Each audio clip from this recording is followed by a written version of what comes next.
விழுப்புரம் மாவட்டம் திண்டிவனம் அருகிலுள்ள தைலாபுரம் தோட்டத்தில் பாமகவின் தலைமை சிறப்பு செயற்குழு கூட்டம் நடைபெற்று வருகிறது. இதில் சாதிவாரி மக்கள் தொகை கணக்கெடுப்பு விவரங்களை வெளியிட வேண்டும் என்பது உள்ளிட்ட 13 முக்கிய தீர்மானங்கள் நிறைவேற்றப்பட்டுள்ளன. இது தொடர்பாக எமது செய்தியாளர் கோபிநாத் தரும் கூடுதல் தகவல்களை இப்போது பார்ப்போம். விழுப்புரம் மாவட்டம் திண்டிவனம் அடுத்த தைலாபுரம் தோட்டத்தில் பாட்டாளி மக்கள் கட்சியோட தலைமை சிறப்பு செயற்குழு கூட்டம் கட்சியோட தலைவர் கோகா மணி தலைமையில் சற்று முன் தொடர்ந்து நடைபெற்று வருது.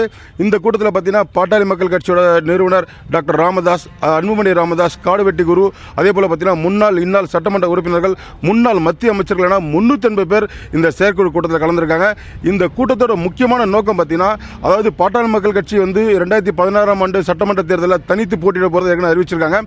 எதிர்வரும் சட்டமன்ற தேர்தலை எப்படி எதிர்கொள்வது குறித்து கட்சி தொண்டர்களுக்கு, நிர்வாகிகளுக்கு டாக்டர் ராமதாஸ் இது வரைக்கும் ஒரு வழிகாட்டுதல இந்த நிகழ்ச்சி நடத்துறதாகவும் ஒரு பாட்டாளி மக்கள் கட்சி சார்பில் தகவல் தெரிவிச்சிருக்காங்க.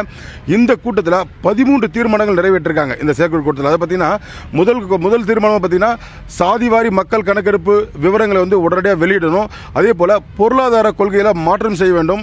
அதே போல பார்த்தீங்கன்னா, தமிழக சட்டமன்றத்தை கூட்டி மானிய கோரிக்கைகளை நிறைவேற்ற வேண்டும். அதே போல தமிழக தலைமை தேர்தல் ஆணையரை உடனடியாக மாற்றம் செய்ய வேண்டும். தமிழ்நாட்டில் பூரண மதுவிலக்கை அமுல்படுத்த வேண்டும். அதே போல உறவுகளுக்கு வறட்சி நிவாரணம் மற்றும் பயிர்க்கடனை தள்ளுபடி செய்யணும்னு சொல்லி ஒரு 13 தீர்மானங்களை இவங்க நிறைவேற்றிருக்காங்க. இந்த கூட்டம் பார்த்தீங்கன்னா அநேகமாக இன்னும் ஒரு மணி நேரம் நடக்கணும். தற்போது பாட்டாளி மக்கள் கட்சி தலைவர் தகவல் தெரிவிச்சிருக்காங்க.